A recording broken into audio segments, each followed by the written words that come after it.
দর্শক আসসালামু আলাইকুম। লিওনেল মেসির জাদুকরী ম্যাজিকে উড়ছে মায়ামি, বিস্তারিত জানুন পুরো ভিডিওতে।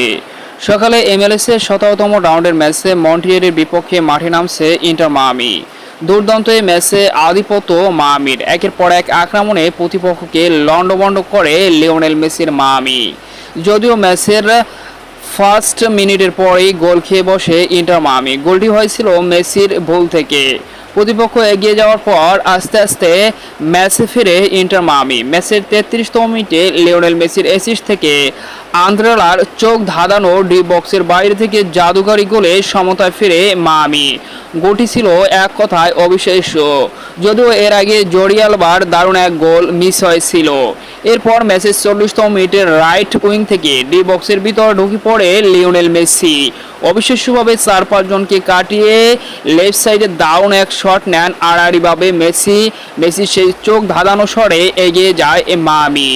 ২-০ গোলে বর্তমানে এগিয়ে রয়েছে মায়ামি এবং অর্ধ অংশের জন্য ড্রেসিং রুমে গেল। প্রথমার্ধের সেরা খেলোয়াড় লিওনেল মেসি। জাদুকরী গোল অ্যাসিস্টে মায়ামিকে একাই নেতৃত্ব দিচ্ছেন মেসি। তো দেখা যাক দ্বিতীয়ার্ধে কেমন করে মায়ামি।